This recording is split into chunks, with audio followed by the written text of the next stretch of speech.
Florida housing market correction continues. That's right. And we are getting into a little bit more of a steepness.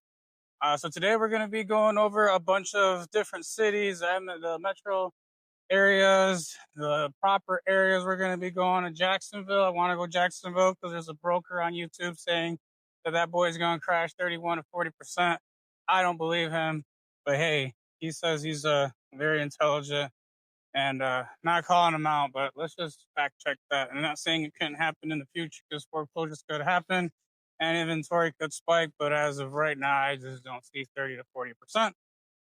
We're going to be going into Orlando Metro, so Kissimmee, Sanford. We're going to go in Orlando proper. We're going to be going to Tampa Bay. We're going to be covering Tampa,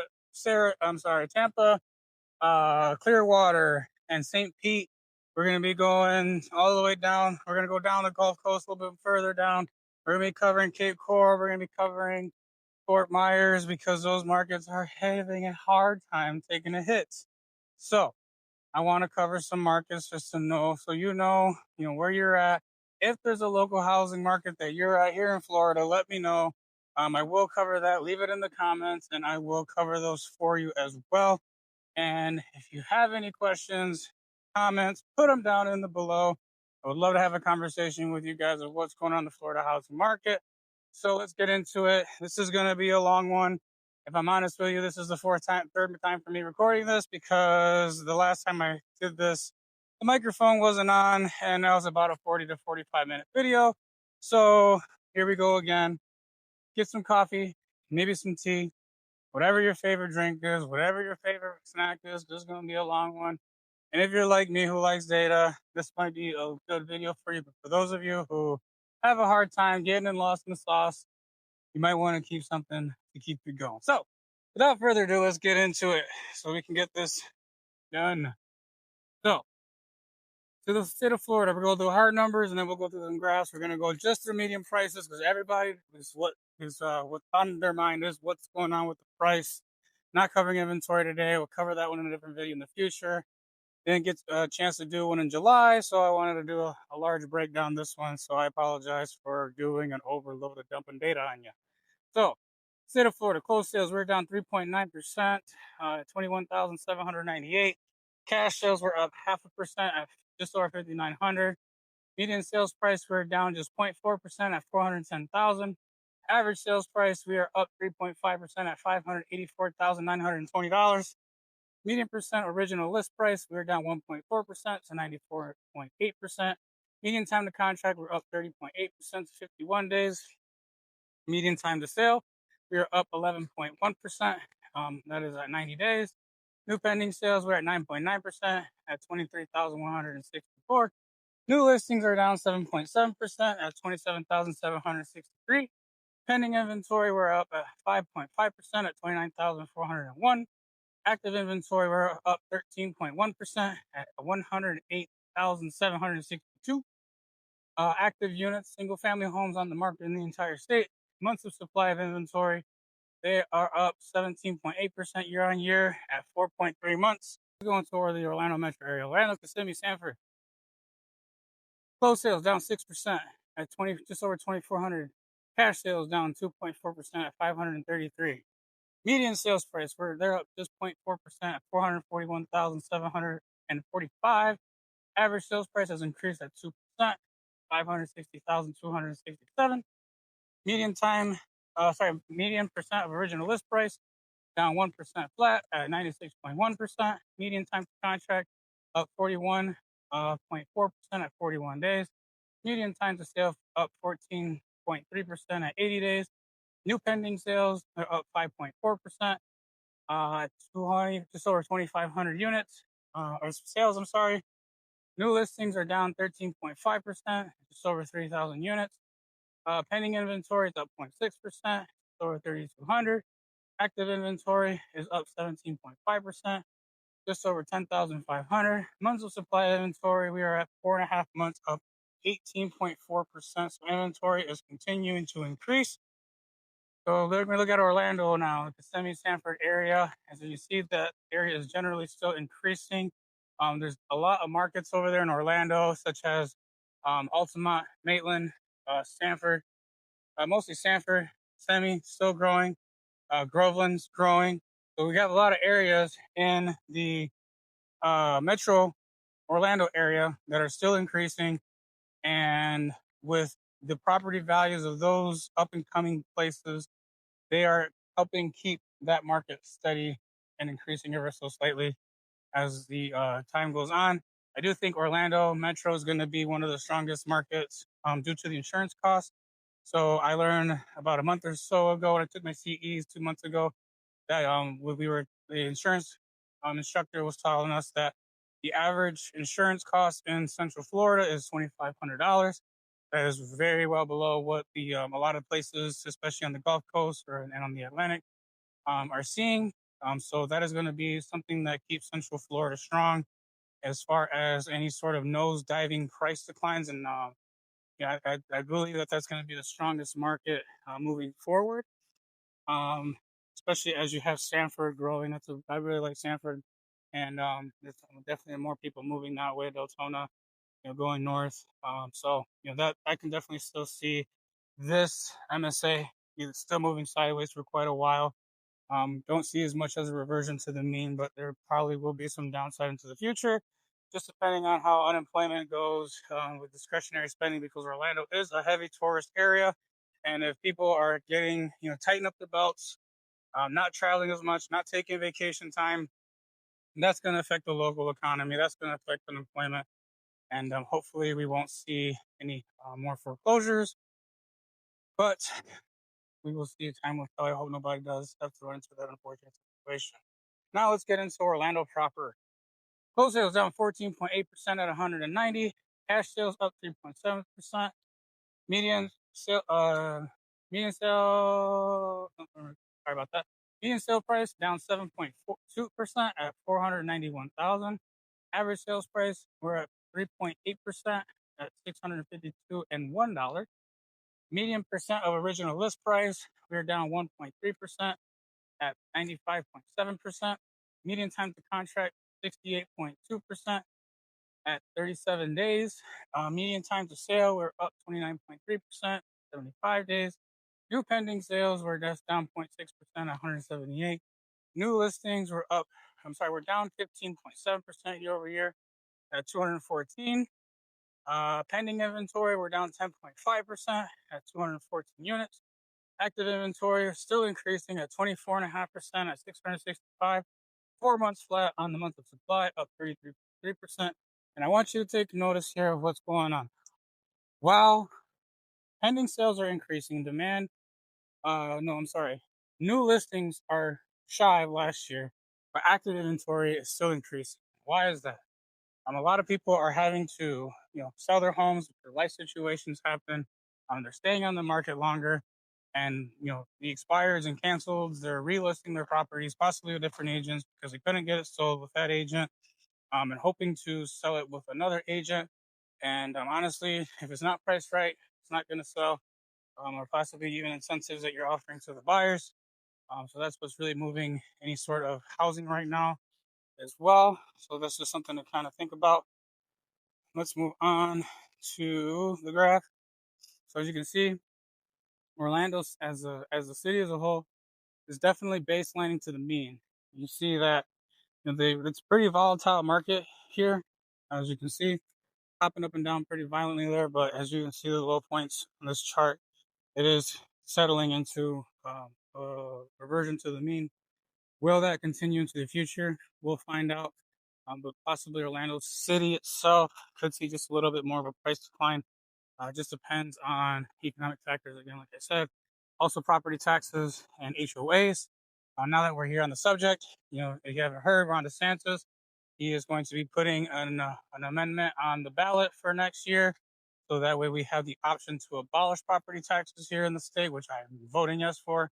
And to give a little bit further context, because I know there's a lot of people who are worried about public services, schools, teachers, fire, all that.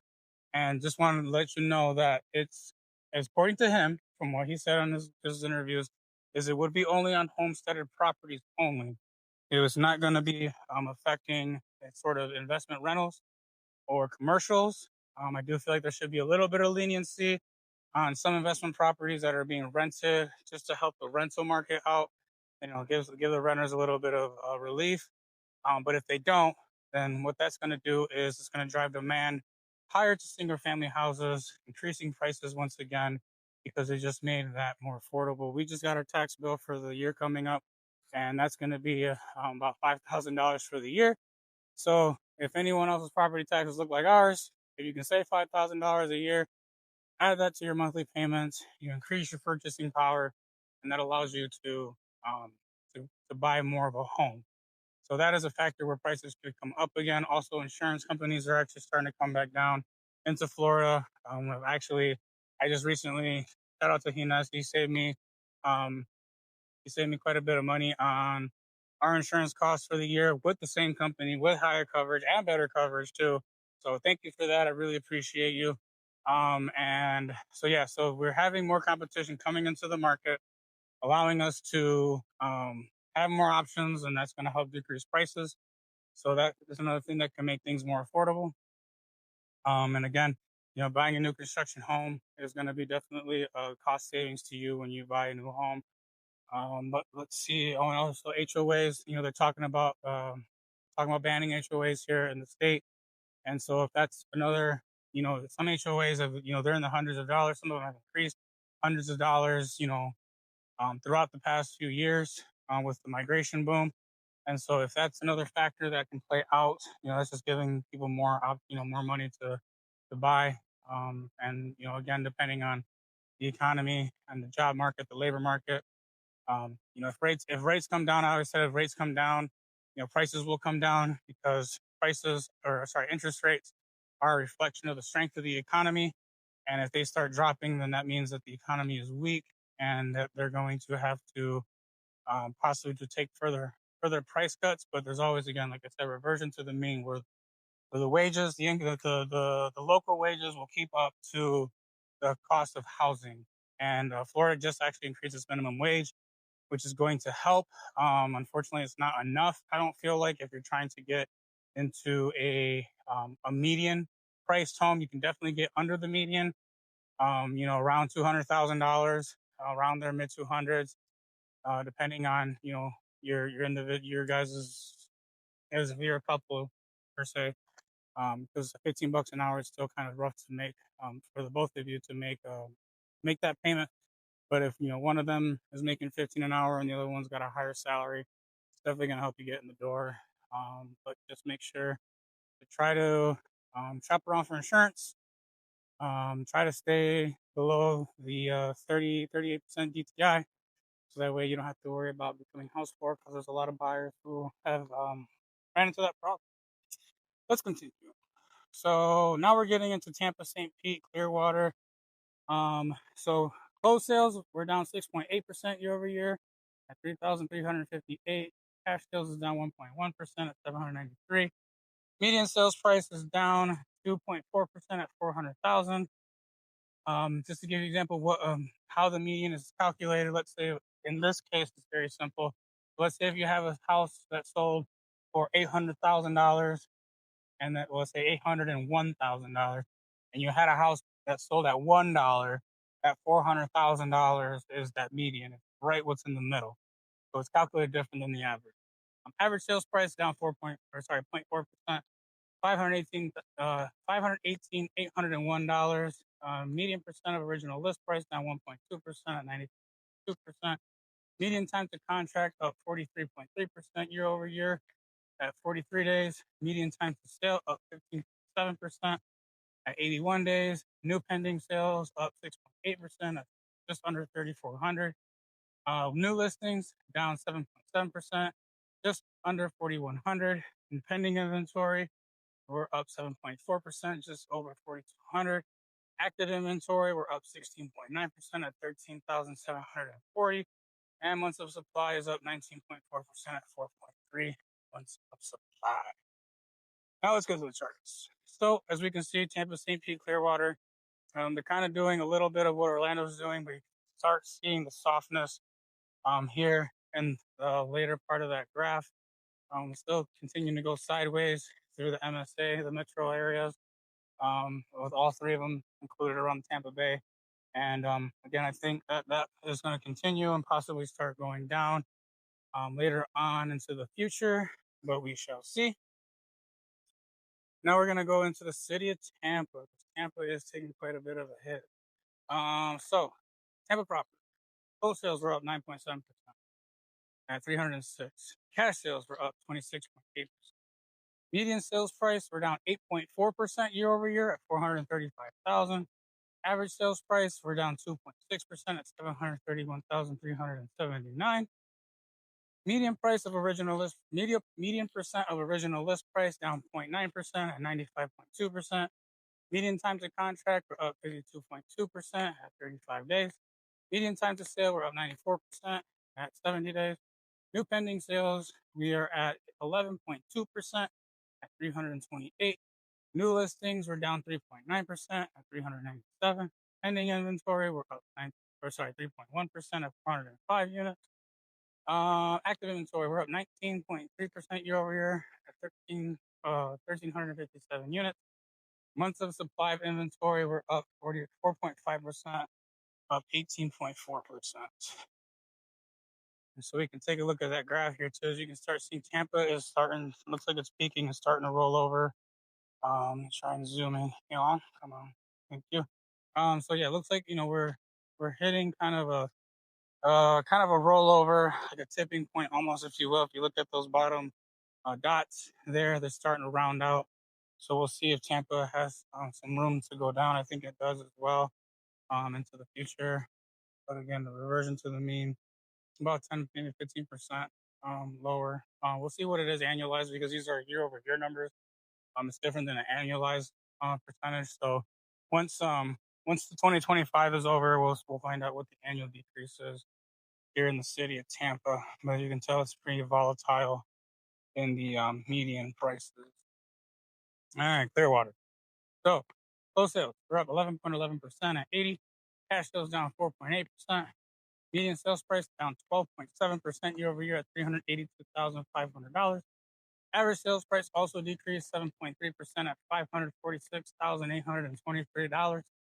Median percent of original list price up 2.1% at 95.6. So we're seeing a little bit of a strength in demand there, even though prices are decreasing. But maybe that's just because they have to work out what is a median percent of yeah. So it looks like they're sellers are having to sell and give up some money on the price. Median time to contract is flat at 33 days. Median time to sale at 15.6%. 74 days. New pending sales down 1.2%. 80 sales. New listings up 1% at 103. Pending inventory up 14% at 98. Active inventory up 4.5% at 279. And months of supply 3.8%, down 5%. So that really just says that even though you have a low amount of supply on the market, does not mean you have a seller's market.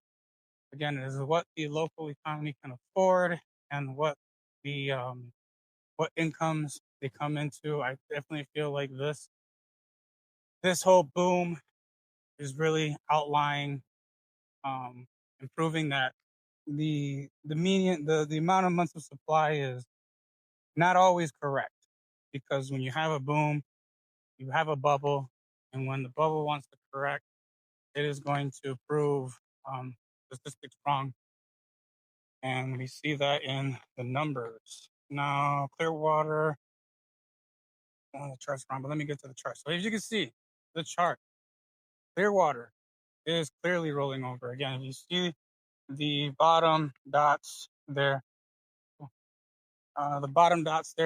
you see how they're rolling over, and we are in this. June 20th was the peak for the year, 492, and we have dropped. Oh wow, that's over $100,000 right there. So that's a huge drop in just a few months. So again, another volatile market. You can see how it's spiking up and down compared to the teen years. And so we'll see where it goes, but it's definitely in correction mode. Probably even a crash, honestly. Like that's pretty bad.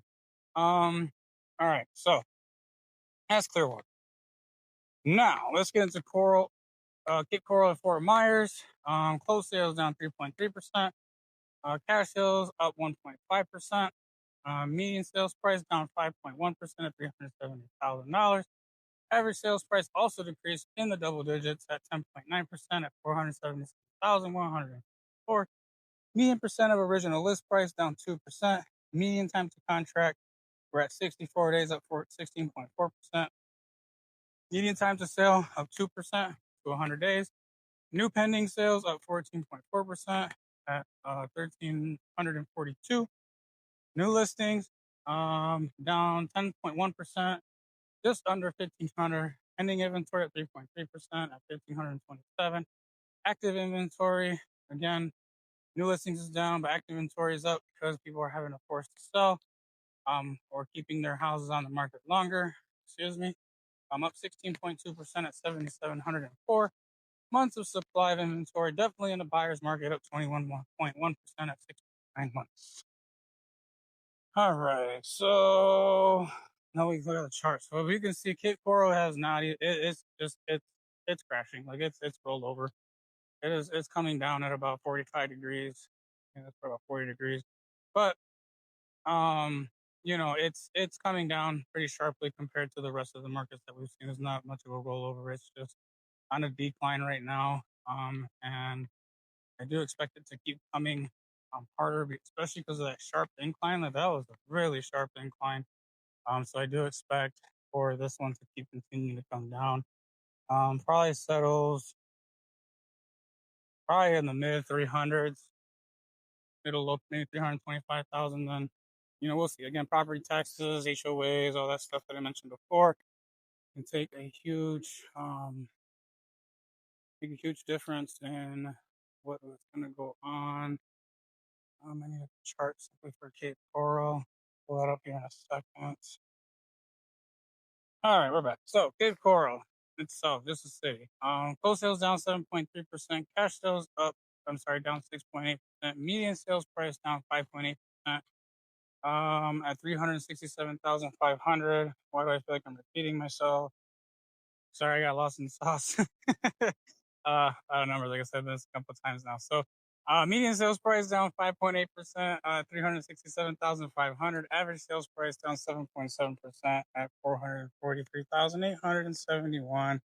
Median percent of original list price is down 2.9% and 92.4%. Median time to contract up 13.8% at 66 days. Median time to sales at 5.2%, 102 days. And new pending sales up 6.7%. New listings down 30.8%. Wow, that's a huge hit of new listings coming down year over year. At 477. Pending inventory down 5.4%. That's 561. Even with the new listings decreasing that much, active inventory is still up 1.9% at 2,862. And months of supply of inventory is at 6.9 months. I'm curious if people are just going to wait next spring because they are probably in hopes that interest rates will come down and they'll be able to get their price. Continuing on. So as you can see, like I mentioned before, that sharp incline on that previous chart, it's pretty much the reflection of that same chart for Cape Coral and Fort Myers. So we're just going to move on to Fort Myers. Closed sales down 5.7%. Cash sales up 26.1%. Median sales price down 1.5% at 418,500. Big ones. Average sales price down 6.2% at $457,000. Median percent of original list price down 1.3% at 92.7%. Median time to contract up 30.8% at 54 days. Median time to sale down 19.8% at 85 days. New pending sales down 8.1% at 68. New listings down 4.5% 84.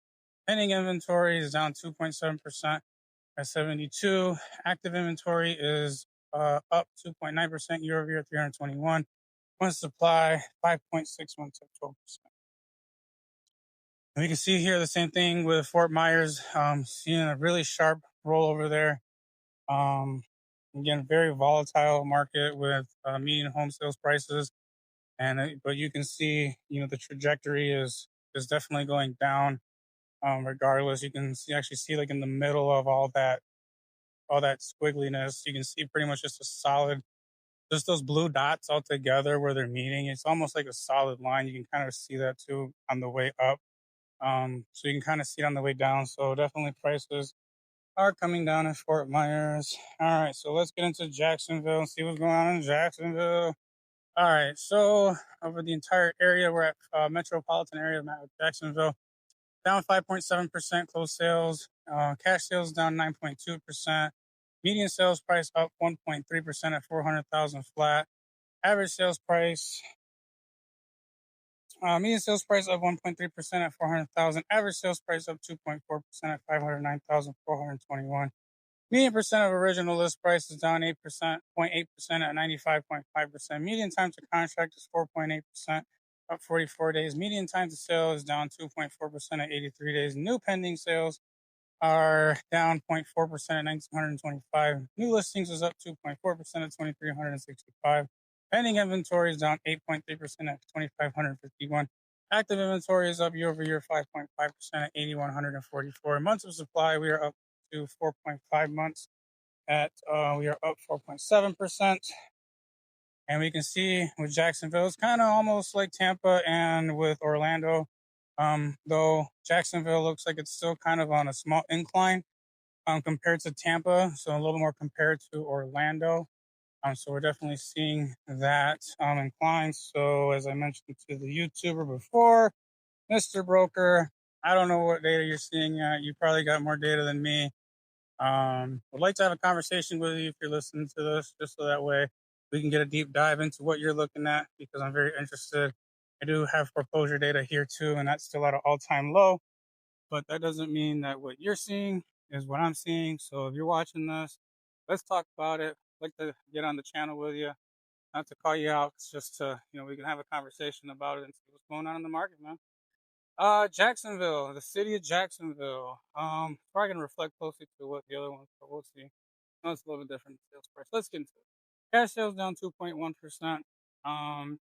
Closed sales down 2.1%. Cash sales are down 14.1%. Median sales price is up 0.8% at 330,000. Average sales price is at 1.6% at 384,248. Median percent original list price is just down 0.4% at 96%. Median time to contract up 2.8% at 37 days. Median time sale is flat, 73 days year over year. New pending sales are up 2.3% at 924. New listings are up 11.3% at 1,275. Pending inventory is down 4.6% at 1,150.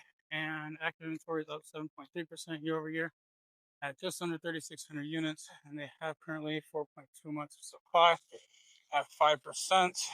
Let's get into the graph here, and it kind of reflects, what it's showing. Still moving sideways, small decline through the little peaks, and it's off the peak for sure. But throughout the years, it's just going sideways, and being where that median price is, like honestly, I don't see it going much lower. Like maybe low 300s, high 250, high 200s. I just don't see it. With wages increasing over time, the housing market is just a lot stickier than what a lot of people, would care to think, and that's a big factor of how housing markets react, because it's not, especially people who have low interest rates bought cheap, like they're not gonna want to sell if they don't have to to get into something that's going to be more expensive. So I just don't see it, man. I don't know. I mean, I'd like to know what you're looking at. But as far as Jacksonville, I don't see the 30 to 40% price correction. Like I know you mentioned, the younger generations and all that, but ironically enough, it was Gen Z who had the highest wage increases throughout the pandemic. So I'm not sure if you've seen that data or not. Um, But there's a lot of people going into retirement too. Labor force again, unemployment increasing, but people are taking their Social Security. Yeah, I don't know. I don't know, man. I don't see it, but still, I'd like to have a conversation about it. So yeah, that's a lot of information. Hopefully, it didn't get overloaded. I'm sorry, I sounded like an auctioneer. But I wanted to get this through this data as fast as possible because I know it's a lot. If you miss anything, if you have any questions, I know I go through it a lot. I go through quite a bit, and my analysis is I try to keep it as short as possible because I don't want you getting lost in the sauce. I just want to give it as short and crisp and clear and to the direct as I can, because I know I could get into way more than that, guys. Like honestly, I could get so in depth. But I appreciate you guys being here. Leave a comment down below if you have questions. Like I said, I do want to cover the areas that you are interested in. So leave the zip codes down below. Let's look at your market, have an analysis on it. If you're thinking about buying or selling here in the state of Florida, let me know. I'd love to help you out so I can help guide you to get the maximum dollar for your property or the best offer if you're looking to buy according to what the data says. Because whether you want to get the dollar volume or not, the market speaks on what it can be sold at. So give me a call, 407-801-1661. This is Moses. I appreciate you being here. Have a great day. Take care. So I want to get a little more context too about what is different now than what it was back in 2008. A lot of people didn't account for this, and I didn't even either. Back in 2020, while the pandemic was going on, everything was shut down. The population growth in this state. So if you remember, there's been actually a large migration out after the 2008 grand financial crisis of Florida, but then a lot of more people came in as the economy started strengthening again. So you had a lot of people from New York, New Jersey come down. But what really made this housing market stickier that a lot of people don't consider is the inbound migration from Puerto Rico. If you remember when Maria hit in 2016, a lot of the Puerto Rican population moved over this way. And as you have that population growth, that makes housing stickier, housing prices stickier, because you have that demand. And, it's just going to be one of those things that, helps a lot of the baby boomers aging as well, into retirement. That's another reason we had another population increase here in the state of Florida. And obviously COVID, that's kind of a no-brainer. Some people are moving out, but we still have a larger migration into the state than we did back then.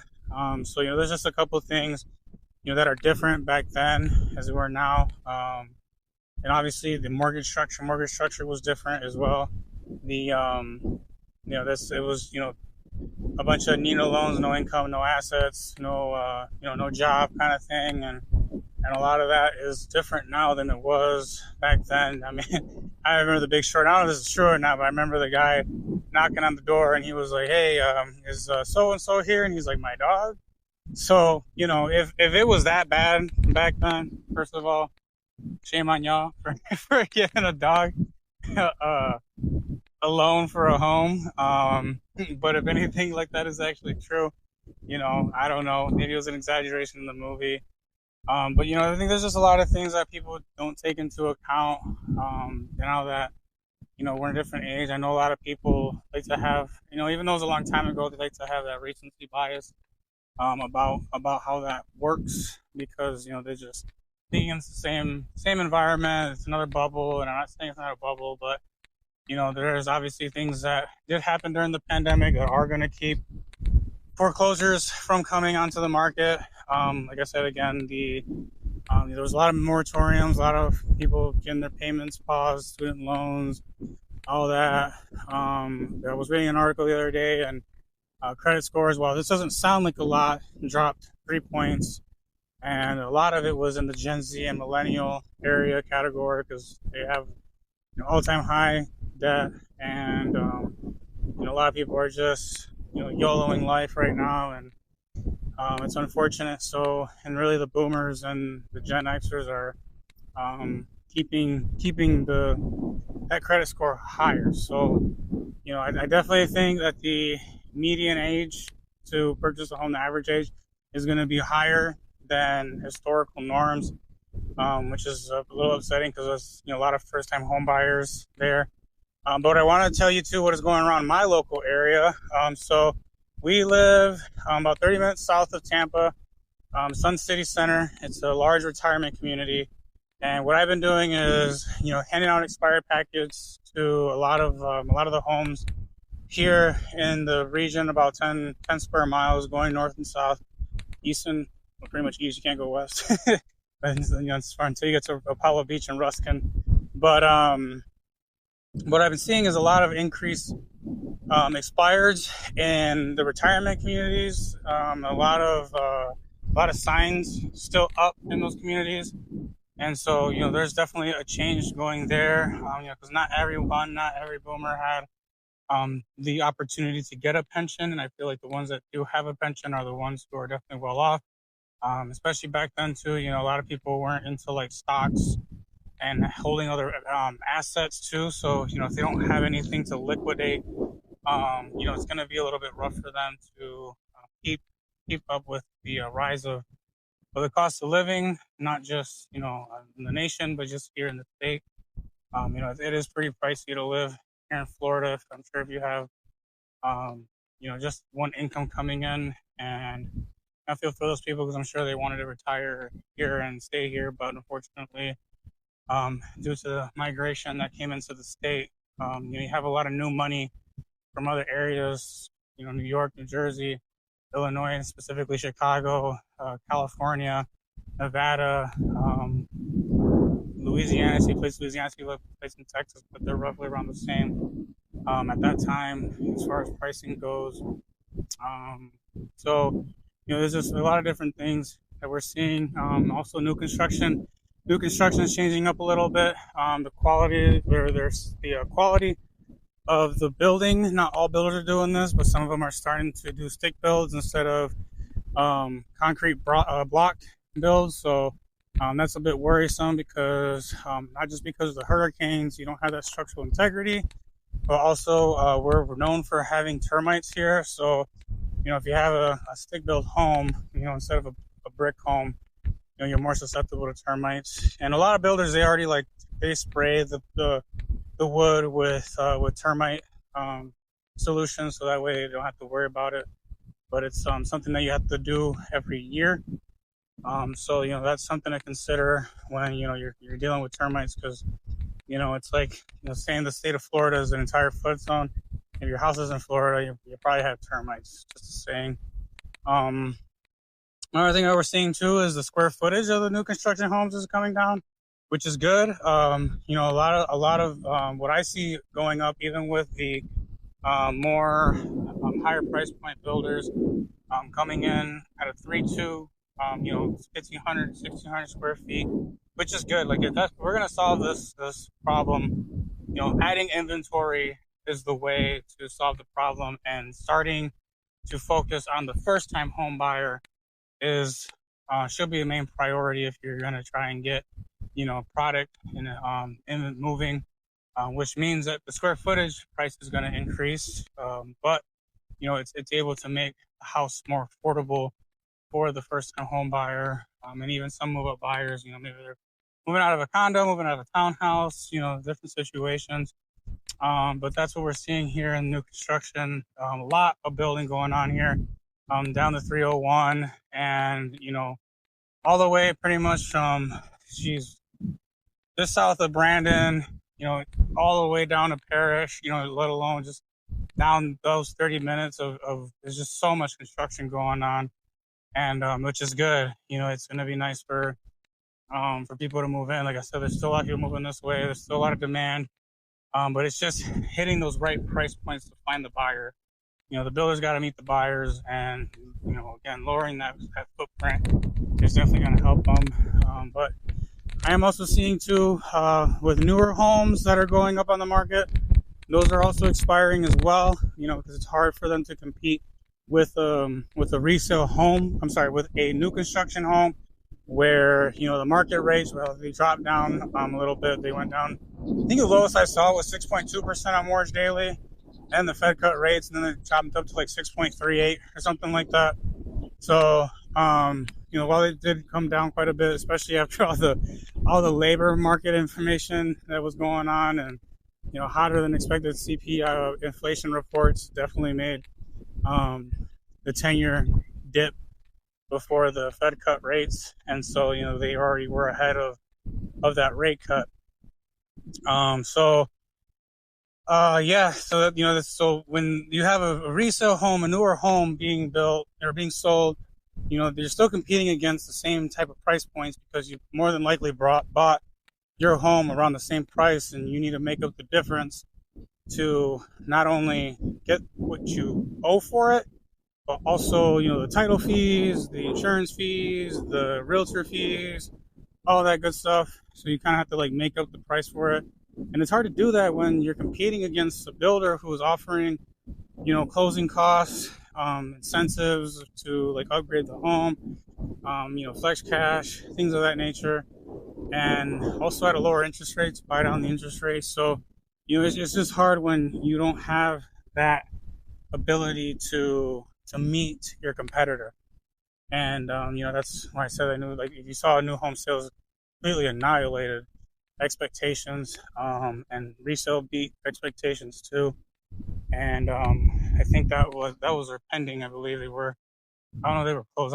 I was closed. They weren't closed sales. They were just pending sales. So we'll see how the market goes on into the future. Again, not everything nationally, other states where you're at, you're going to see the same thing as what's going on here in Florida. My analysis is on Florida. It's more micro. There's a bit macro, but it's more micro. Looking at nationwide, it's definitely a lot more data to dig into. But honestly, if you know about real estate, national numbers don't matter.